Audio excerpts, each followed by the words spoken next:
Welcome to another edition of the Dementia Care Partner Talk Show.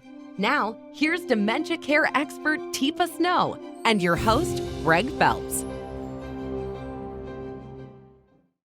Welcome to the Dementia Care Partners podcast, sponsored by Positive Approach to Care certification programs. Would you like to be trained in Teepa Snow's methods and help your community?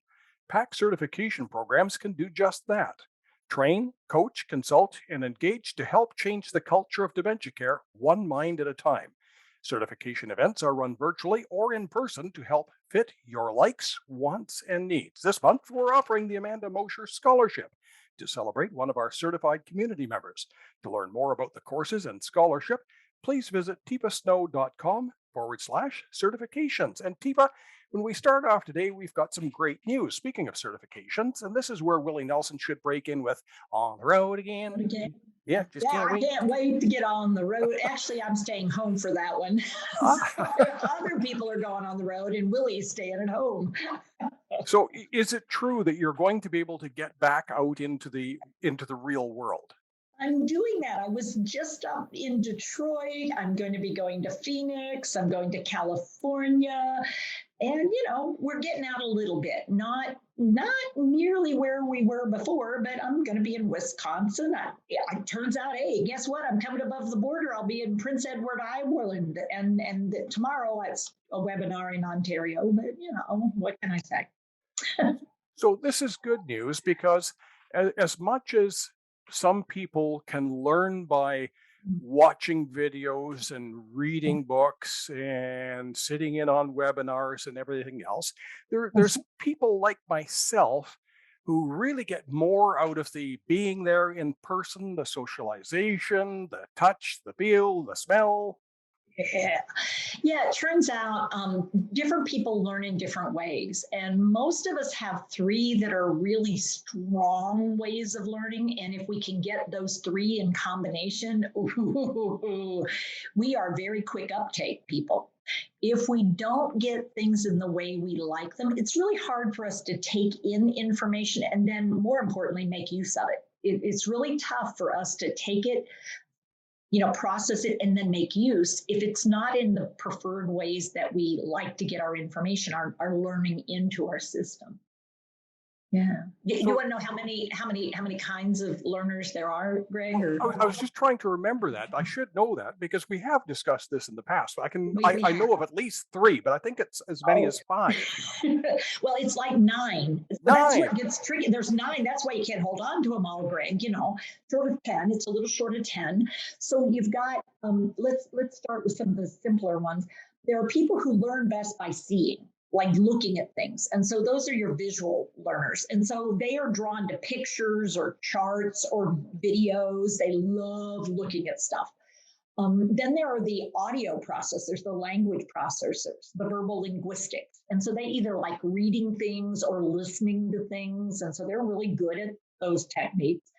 And then there's the doers, and they're called the kinesthetics. So they learn by doing things. So if you were to say, okay, I want you to go ahead and practice brushing your teeth, because what we're going to do is try to work on getting all the different surfaces. Now, the auditory processes are going, oh, okay, so all the surfaces. Yeah, I think I have that figured out. The visuals are going, it might help to show me a video of somebody doing all the surfaces. And the doers are like, well, hand me a toothbrush because I'm going to have to do all the surfaces to make sure I get them all. And so, that's three different kinds of learning. Now, in addition to that, though, it turns out that there are people who are very good at, they love figuring out puzzles. So if I were to say to you, there's different ways of getting feathers off of a bird. You can certainly pluck them, but there are other things that you can do that will get rid of the feathers, Greg. Okay. Now, a puzzle person doesn't want me to answer the question right away. The puzzle person wants me to give them a chance to see if they can figure it out on their own. So I'm curious, are you a puzzle solver? Do you like to figure it out? Well, my mind sort of started going, okay, how the heck could you do that? And I was coming up with all sorts of really weird pictures involving ducks, and I thought I just better stop. Okay, now I've got some people, my puzzle people out there are going, well, I think I have it. You want to tell me what it is? And it's like, well, you can burn the feathers off or you can scald them. If you scald, then it's real easy. They sort of will come off. All you have to do is scoop them off and they'll come right off. So, they're different. I know that's sort of an odd sort of description, but it's just one of those ones that came to mind. Now, the fifth kind of learner is somebody who's what we call A, B, C, D. Oh, rhythmic.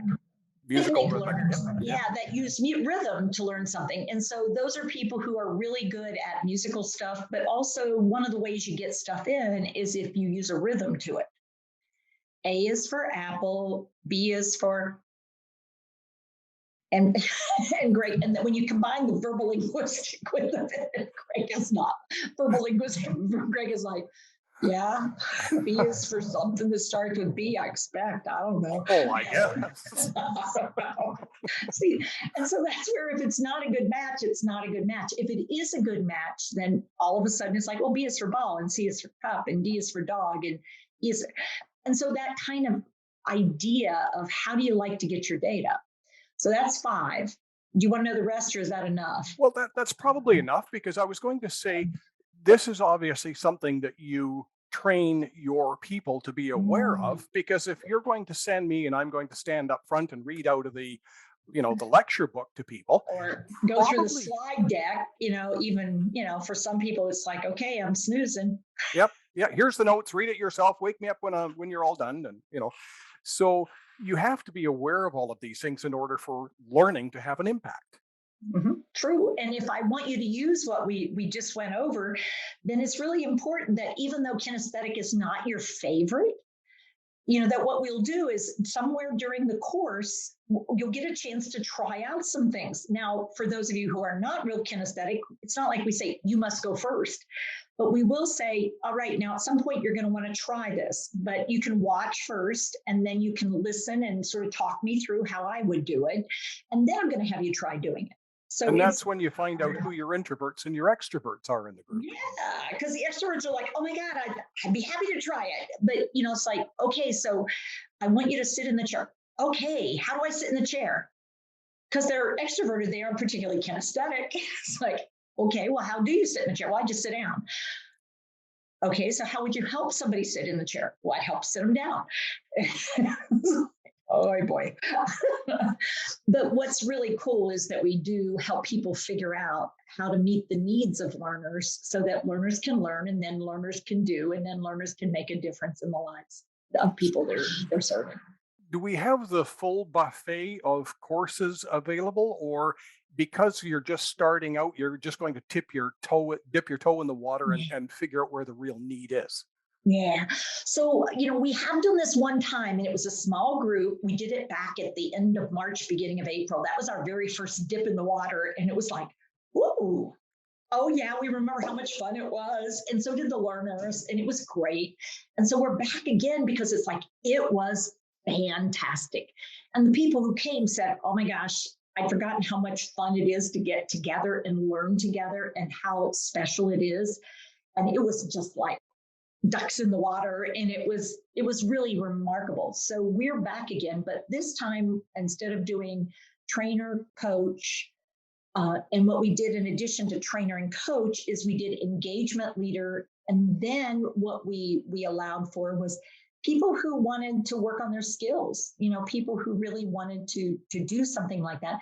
This time we're doing trainer, consultant, engagement leader, because we found out you can't really do engagement leader online. It just doesn't work very well. So we're doing it in person. And then the fourth one is a brand new certification, and it's the champion teacher certification. So we, for the first time, are going to have people who are interested become skilled at being the teachers of our champion courses. So they're a combination of coach, trainer, and it has a new script. And they will be running champion courses, and it turns out anywhere in the world. And one of our very first trainer, coach, teachers is going to be in Australia. Ooh. Yeah. Life is tough. Life is tough, but that's where she lives. So I'm not sure she sees it as particularly unique. It's just going home for her. She came over and did work here so she could go back and do that work over there. Teepa, is there a list where people can see what is available and when and where, and where would we find that? Yeah. So if you go to our website and you go that / certifications and you look for in-person events, you will find a whole page about the in-person events, including, some information from the people who came in April and figured out that, wow, this was fun. This was great. This really prepared me for what I'm doing. And we also have, that scholarship.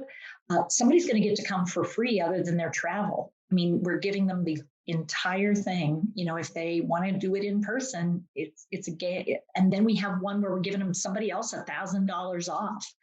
And then we're doing discounts for people who, sign up in a certain time frame, because we really do want people to feel excited about coming back together. And we're doing some special deals because we really want people to think, come be together with us. Teepa, thank you very much. Thank you, Greg. You've been listening to the Dementia Care Partner podcast, sponsored by Positive Approach to Care certification programs and the Amanda Mosier Scholarship. If you would like to become a sponsor for this podcast and other free programs that Teepa and her team provide each month, please visit teepasnow.com/sponsor.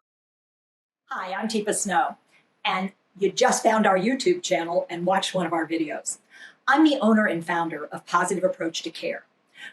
Thanks for watching, and if you liked, if you have a comment about, or you would, please share it with people you know. Oh, and if you haven't yet done it, consider subscribing. We'll let you know when the next new video comes out.